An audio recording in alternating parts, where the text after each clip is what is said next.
Estelita Signo Buhat, o mas kilala sa tawag na Nanay Esther. Ipinanganak noong ika-26 ng Pebrero 1946 sa Indang, Cavite. Panganay na anak sa 7 magkakapatid ni Damiana Perdon at Primitivo Signo. Noong 70s nga nang siya ay mapadpad sa Marikina at makilala ang kanyang napangasawa na kasama na bumuo ng pamilya. Nagkaroon ng mga bunga hanggang sa lumaki ang kanyang pamilya. Sa dami nga ng nagmamahal sa kanya ay naisip kong itanong kung paano ba siya i-describe ng mga tao. Paborito kong lola sa buong mundo. Sobrang maalaga rin sa mga apo. Sarap magluto. Sinaulaan siya, mabait, strict, tapos friendly. Kilala siguro as mapagbigay isang itlog. She may be hard outside but soft inside. Napakabait at napakamapagmahal. Matibay na poste ng pamilya namin at pinagtitibay kami ng pagmamahal niya. Yung comforting. Always felt like home, ganun. Lola Esther is one of the kind. One word to describe Lola is matriarch. Describe ko si Lola na selfless. And dinidescribe ko si Lola as a strong person. Lola is the most hardworking woman that I know. Mapagmahal na nanay. Pagmahal. Siya super mom. Unconditional love sa mga anak. Higit pa sa anak yung tinilig sa akin. Nanay. Super nanay. Super woman. Matapang tsaka determinado yan. Understand. Can you describe Lola? Maganda. Mabait. Malalhanin. Matsipag. Ayun nga at naisip ko na rin itanong kung ano ba ang paborito nilang alaala kasama Noong una siya. ko man nakita, ako ay nagtitinda sa gumagawa ng siya po sa Toninyo, nagtitinda ako sa palengke. Tapos ang lola mo naman, nagtitinda ng suman. Nagandapit sa akin. Kaya nung niligawan ko, sinagot ako. Ingatan ko yung sarili ko. Pag masyado mag-isip na nagtungkol sa amin. Basta sabi sa kanan, ipanatag mo na yung loob mo. Hanggang sa pagtanda araw namin, hindi na kami magkawalay. Yun nga, hanggang sa ring buhay niya, talagang hindi ko siya iniwanan. Lagi lang ako sa tabi niya. Yung paghahanap buhay, kasama niya ako magmula nung bata kasi nung maghahanap buhay kami. Wala siyang kapartner no na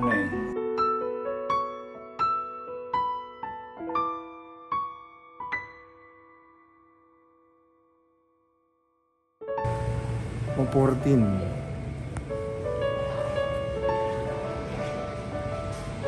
Umalis siya.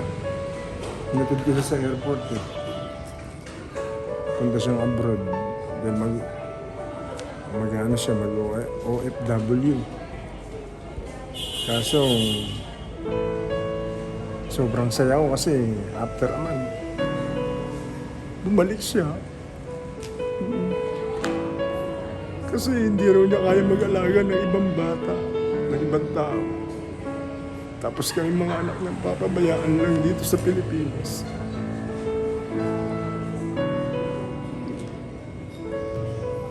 Pinakamatinding memory nung mag-asawa ko. Kaya super nanay eh. 4 months pa lang yung mga inaalagaan namin na baboy, pinakatay niya lahat yan para lang maipakasal ako. Sa asawa ko si Didi. Yun ang mga memory. Marami pero yun yung pinaka hindi malilimutan.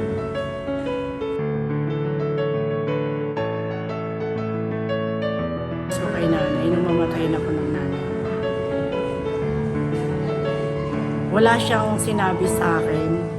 Wala siyang in-advise, wala siyang hindi niya ako Di ba tulad yan na sinabi ko, hindi na siya show. Hindi niya ako kinomfort. Pero, ginastosan niya ako ipasya. Hindi ko makakalimutan, sumakay pa kami sa, yung bangka sa riverbank. Yun, ang best memories ko kay nanay. At higit sa lahat, tuwing manganganak ako, nandyan siya. Lalo na sa panganay ko, nandyan siya. Yun.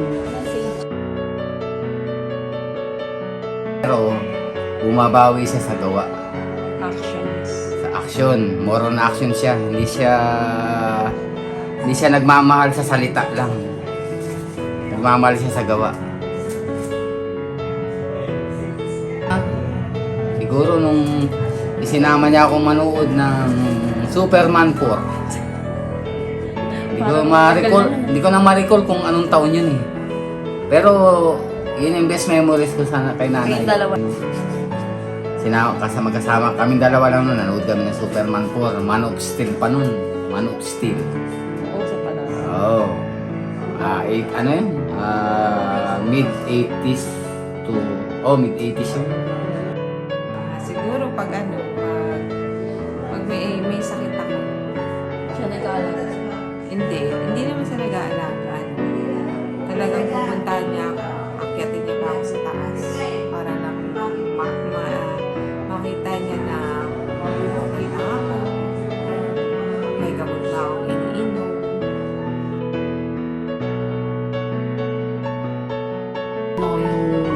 Nakakasama na sa akin pag kumakain kami sa labas. Pag kumakain kayo sa bagas. Kakain magayayasan ng yung kumakain kami sa pag-birthday niya, yayaya kami sa Ayala, yun ang ko. Sari-sari kami magawa ng pamilya.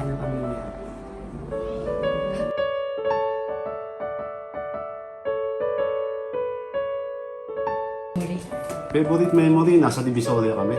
Divisoria? Oo, nagdi-Divisoria kami noon, tuwing kada Martes. Parang Oo, parang gawain na. Kada Martes kasi doon kami bumibili ng school supply. Sa tindahan? Oo, sa tindahan yun ng lola mo. Yun ang kada Martes, pumunta kami ng Divisoria. Tapos namimili kami. Tapos, tapos na kami mamili. Sasabihin na ni lola mo kung anong gusto mong kainin. Siyempre, namimili ako kung anong gusto mong kainin. Masasarap yung kinakain namin ng nanay, no? Anong year yun to? Kasi 20s. 2010.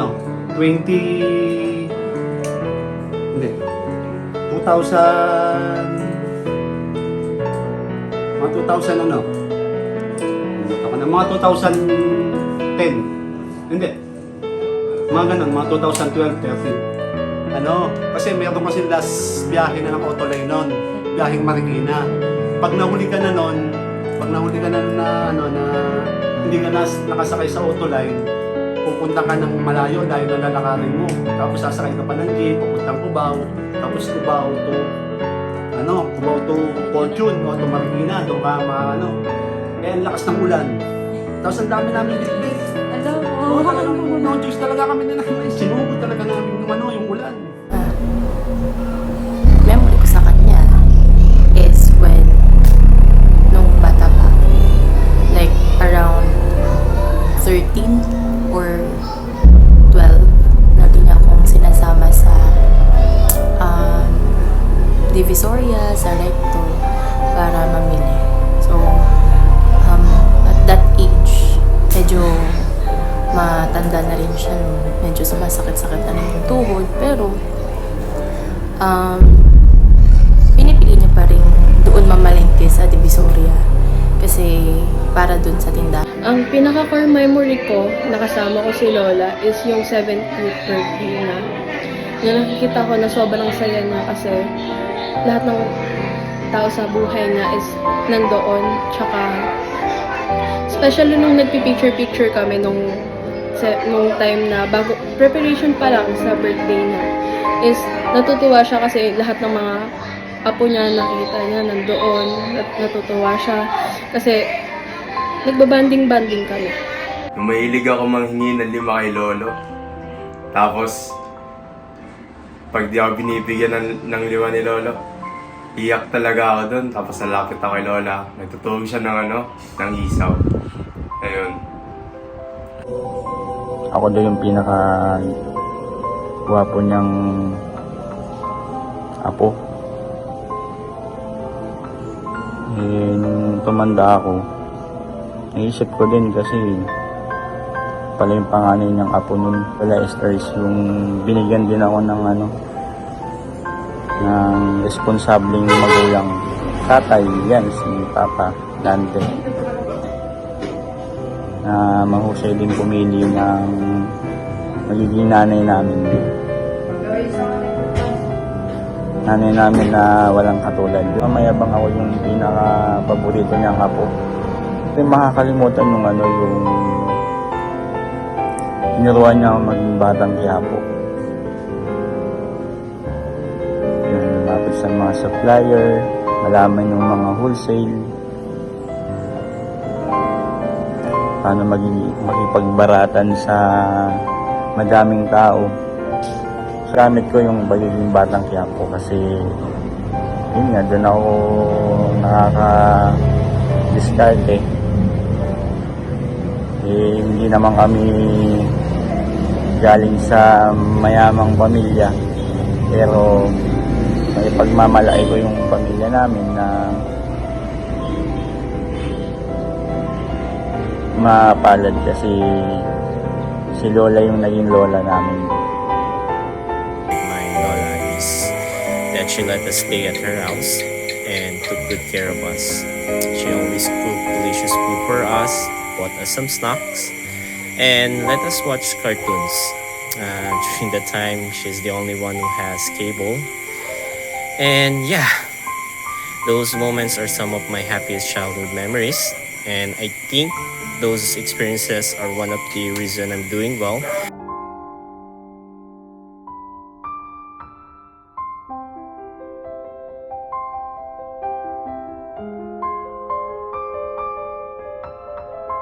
Niya akong magluto ng palitaw. Tsaka tinuruan niya akong manahin ng damit. Nakalimutan ko na po way back years kung bakit ako marunong manahin ng damit. Bakit ako marunong gumawa ng mga handcrafts. Sa kanya ko po pala nakuha yun. And pati yung pagluluto ng pati pagluluto ng palitaw. Sa kanya po pala galing yun. So, isa ko pang best memory sa kanya is yung dinadala na kami sa sinihan. Kasama yung kapatid ko, si Sir Paul. Hindi ko makakalimutan yun kasi pareho na sila nasa langit ngayon. With making this video is just made me realize one thing. She did everything she can to make us feel that lahat kami ay pantay-pantay. Mapaapo, mapaanak, lahat mapamanugang, lahat. Is memory ko naman na sure ako na maalala ko si Lola. Nakatatak na siya sa utak ko eh. Siguro yung nung mga bata kami, sa tuwing pupunta kami sa bahay niya, lagi niya minimake sure na kumain na kami. Di kami pwedeng lalabas ng bahay niya ng gutom. Lagi kami busog na busog. Kasi halos tuwing pupunta kami, iba-iba talaga yung niluluto niya para sa amin. Tapos ayun, maliban sa tiyan namin na binusog niya, binusog niya rin ng pagmamahal yung mga puso namin. Hindi lang kaming mga apo niya, pati na rin sa mga taong nagmamahal sa kanya. Kumaga sa puso natin, merong maliit na pawang na Lola lang natin yung makakapag-feel. Ganun. Core memory ko kay Lola is siguro yung every time sinasama niya kami sa may simbahan. At pinipilit niya pa ako noon na mag-choir daw ako kasi daw maganda daw yung boses ko. And isa pa is yung kasi tuwing Pasko Year, pumupunta kami kay Lola. And nilulutuan niya kami lagi ng masasarap na pagkain. Lalo na yung favorite ko na niluluto niya, yung chicken curry. Hindi ko makakalimutan kung paano niya kami katupen para lang bigyan ng ulam. Hindi ko na rin naririnig yung pagmumura niya kay Lolo. Gagatuwa, rinig mo naman ni Lolo yan. Okay lang, alam naman ni Lolo yun. Isa sa mga best memories ko po kay Lola is kapag umuwi ako galing school, minsan napapansin ni Lola na walang tao sa bahay. Tapos kapag ganun, hindi ako nakakalimutan ni Lola, actually pati ni Lola na tanongin na kumain ka na ba, tapos dun muna ako sa loob ng bahay minsan kasi wala kang tao sa bahay, wala akong may stayan. Before, hindi niya ako laging nakakalimutan pag may pagkain siya or basta yun. Basta di niya ako nakakalimutan pag may pag meron siya, kung ano yung meron siya.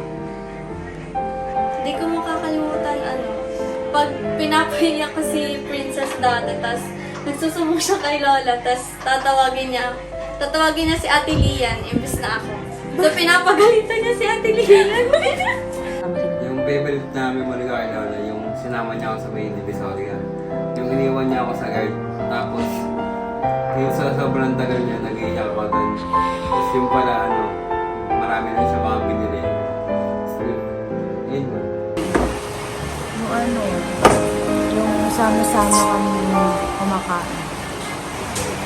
Sa bahay, pag magkasama ko sa bahay, yun. Bahay niya? Tapos, Laging nag-aalaga sa akin. ano yung... Huwag ka iyak. Oh, sige, tayo ka na ulit. Anong paborito mong memory kasama siya? Nagbabanding kami kasama ng birthday ko. Birthday mo. Sa Ayala.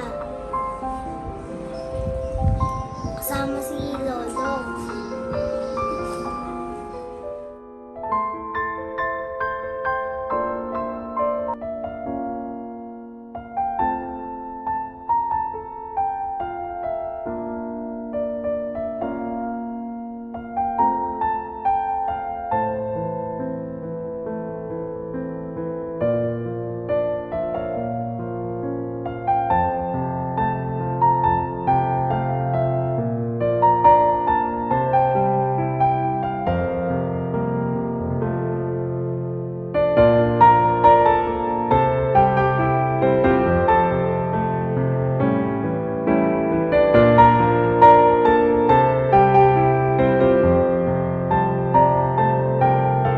Marinig ka pa ni Lola ngayon. Anong gusto mong sabihin sa kanya? Salamat sa pag-aalaga. Tapos sa pagbibigay. Sige, okay lang eh. Kaya mo yung bibig ko. Kaya mo yan. Kung bangsit, pwede naririnig ka pa ni Lola ngayon eh. Anong gusto mong sabihin? Sige na, kaya mo yan.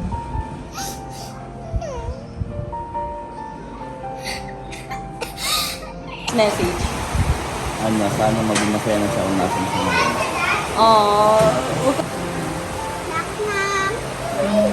Kung nasan man siya ngayon, dapat gabayan na kami araw-araw.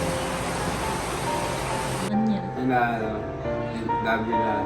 Tapos, nandito lang ako para alagaan si Princess and nasabi ko lang na mahal ka ni Lolo. Yun lang. Kay Lola, thank you sa pagtayo bilang second mother ko. And thank you kasi di mo ako nakakalimutan.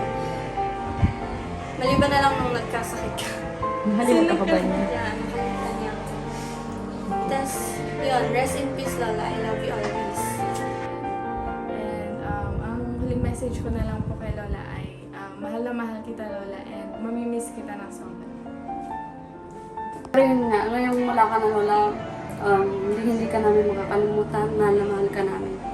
Sasabi ko lang kay Lola is, rest in peace, mahal na mahal ka namin. Sana masaya ka sa mga nangyayari ngayon at sana proud ka sa akin. I love you Lola, mamimiss ka namin. And thank you so much kasi ikaw yung rason kung bakit meron kaming tatay na kagaya ni Jonjon. At ikaw rin po yung rason kung bakit meron Jonjon yung mama namin. Tandem yung dalawa na yun eh. And maraming salamat Lola. Iyak na ako nito. Ayun, sobrang thank you Lola. Hindi man tayo nabigyan ng mas mahaba pang panahon para magkaroon ng maraming bonding. Pero, ayun, sobrang thankful kami na ikaw yung naging lola namin. Salamat sa pagmamahal na pinaramdam mo sa amin. At lagi namin babaunin yun. Kaya masasabi ko rin na posibleng yung tahanan, hindi lang siya isang lugar. Pwede rin siya maging tao. Tahanan para sa amin, pwede rin maging si Lola. Mahal na mahal kita. Mahal na mahal kita. Lahat ng mga tinuro mo sa akin na lahat ng advice mo, lahat ng tinuro mong prayers, gagamitin ko po yun sa buhay. Lalo na't ngayon may tanong ang dalawang anak, gagamitin ko po yung guide. Salamat ka sa lahat. I love you very much. Family, especially my wife and child. My grandma's love and care taught me the importance of looking at the people you love. And yeah, I carry those lessons with me every day. So, I love you, Lola. So yun, kailangan namin magpakatatag. Mahal na mahal kita, Lola. Namin. Alam ko masayang masaya ka na dyan kasi bilisan kang maayos, masaya, at ayun nga, magaan. Po nakikita mo nang nagtawanan, nagbabatian yung mga anak mo lang. Wala ka nang mararamdamang sakit dyan la.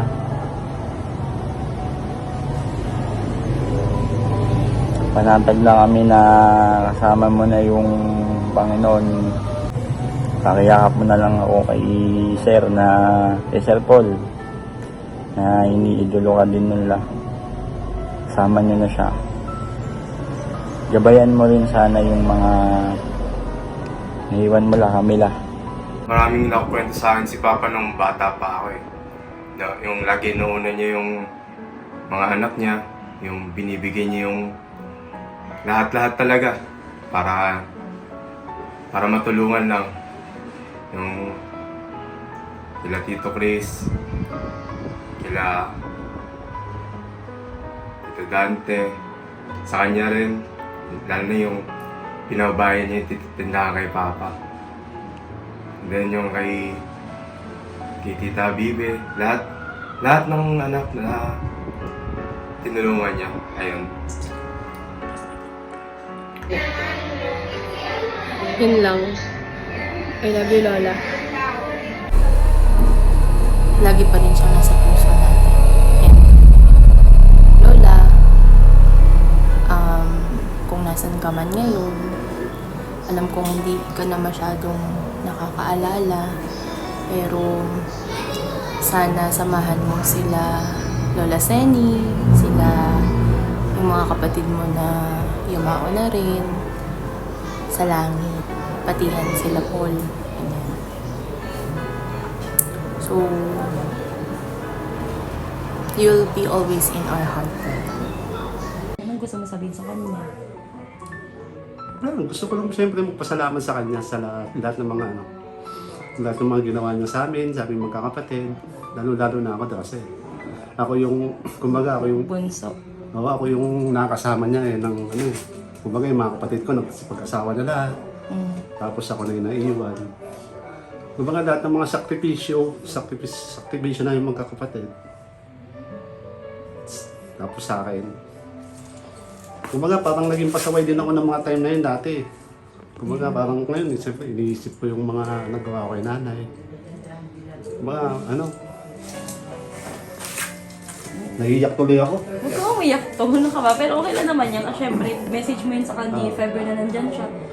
Siyempre message ko sa kanya, kumbaga, masaya na rin ako kasi kumbaga wala na yung sakit na nararamdaman niya ngayon. Kumbaga, saan man siya ngayon, masaya na kami. Kumbaga, masasaya na kami magkakapatid na wala na siyang sakit na mararamdaman ngayon. Yun lang. Thank you to. Napasalamat ako sa lahat ng ginawa niya sa akin. Sobra pa ng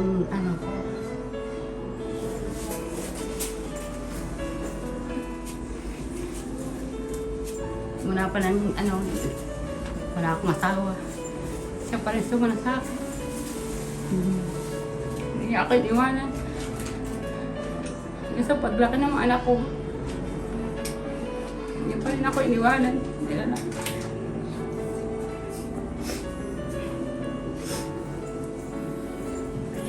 Kaya hindi ko makakalimutan kay nanay niya. Lahat ng tulong niya sa akin. Hindi nang ano. Lagi lang naman ako nagtithank you sa iyo. Salamat po sa memories. Salamat po sa pagmamahal na binigay mo po sa akin. Higit pa po sa pagiging anak yung turing mo po sa akin kahit na ano mo lang naman ako. Manugang. Basta po, mamimiss kita, promise. Ngayon palang naiiyak na ako. Pero pipigilan ko. Pipigilan ko talaga. Pero sa araw-araw na nakikita kitang nakahiga, hindi ko talaga lubos maisip na dadating na ito na yung panahon na yun na mawawala ka. Yun, basta mamimiss talaga kita, promise. Ngayon pa lang na ilang araw na lang, 2 nights na lang. Kung kaya ko nga lang talaga buuin yung araw na simula na dyan ka hanggang aalis ka na, puyat ako kasi wala ka sa kanya. Kailangan ko talaga din matulog. Thank you, Ta. Siya lang masasabi ko, Nay. Naiyak tuloy ako. Salamat, Nay. Salamat sa lahat. Salamat sa lahat ng ginawa ko para sa amin. Sa aming magkakapatid, sa amin ng mga apo mo. Salamat. Hindi na ako magsasalita ng ibang words. Basta salamat na lang. Salamat lang sa pagiging ina mo sa amin. Naging ina ka sa amin. At kung magkakaroon ng pangalawang pagkakataon, ito pa rin ang gugustuhin ko maging nanay. Kahit hindi tayo ganun ka-close, Nay. Kasi hindi naman kami lumaking ganun eh. Hindi kami lumaking close. Pero kung sakali magkakaroon ng pangalawang pagkakataon, ito pa rin ang gusto kong nanay. Salamat po. Sa kanya pa.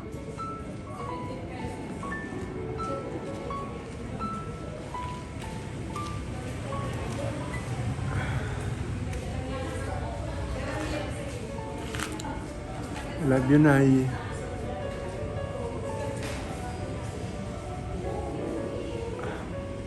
Hindi ko alam kung ano sasabihin pero ramdam kasi ng puso ko yung pagiging nanay niya sa aming magkakapatid, lalo na sa akin tuwing darating ako. Pipilitin niyang tumayo kahit hirap na hirap siya para masalubong ako. Kahit na may masakit sa paa niya, pipilitin niyang tumayo. Ngayon lang yon, pero yung mga unang panahon, basta ang masasabi ko lang yung ngayon, may mga asawa na kami. Kahit na may mga asawa na kami, mga anak niya, sa akin pinaramdam pa rin niya yung pagiging best nanay niya. Yun lang po. Message ko kay nanay. Tingin ko naman masaya na si nanay ngayon dahil yung wini-wish niya bago siya dalhin sa huling hantungan niya, natupad. Yung isa pa, message ko lang kay nanay, huwag siya mag-alala kay John. Kung ano yung alam niya na pag-alaga at pagmamahal ko sa anak niya. Mas lalo na ngayon. Love you, Nay. Yung anak niyo pa rin ang pangasawa ko at kayo pa rin na maging biyanan ko. Thank you, Nay. Thank you po sa lahat-lahat. Lalo na sa pagmamahal sa asawa ko, sa mga anak ko, sa buong pamilya. nakapagpahinga ka na rin sa wakas, hindi ka na pinahirapan. Kung may sakit ka pang pneumonia, sana ngayon pinahihirapan ka pa. No? Ngayon na nagpahinga ka na, nasa kamay ka na ng Diyos. Sana gabayan mo na lang itong mga apo mo, kami, hanggang sa wakas ng aming buhay. O yun. Salamat. Salamat to. Ana, rest in peace in paradise. Dahil mabait naman kayo. Sa tabi kayo ni Lord. Kumitay ko ng pulis sa kanya, nag-isa sa buhay ko yan. Hindi ko binigyan ng problema sa mga babae, binigay ko. Kahit pogi ka? Siya lang. Oo. Totoo yun. Kahit na Kahit paparamdam. kahit na sumabang mas ko yun, hindi. Marami nakagusto sa akin. Ayaw ko talaga. Inisip ko, ayaw ko masyado yung pamilya namin. Sweet. Marami ang nakagusto. Ano sa akin? Marami na paparamdam. May asawa. Masaya na lang ang buhay ko. Hanggang sa nagkaroon ng karamdaman. Hindi mo iniwan. Talagang hindi ako magsasabi niya. Oy, no. Kung meron kang mensahe kay Lola, ano kaya yun? Sabi ko sa kanya, kung saan nakakaroon naroon, sana maligaya ka. Handa ka na sa piling ng ating Panginoon. Nag-isa ka lang sa puso ko. Hindi ka ipapalit sa iba. Aww, thank you, Lo.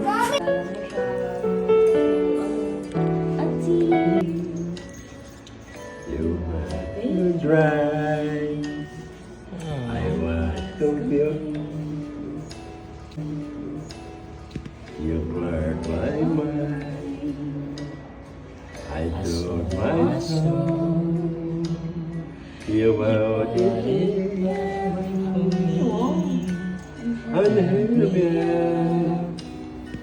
and give me dignity. Somehow you needed me. You gave me strength to stand alone again, to face the world out of my own again. You put my eye upon a pedestal to hide that I had caught on eternity. You needed me. You needed me. And I can't believe it, I can't believe it. I needed you. I needed you. And I will never leave, so I live beautiful. I really cares. Kinikilig si Lola. Wow, galing! Isa pa. Talagay mo. Tapos yung hiya. When it was cold, When I was lost, so when I home, you gave me a home. when I was at the end For my life, back in through again, you even called me friend.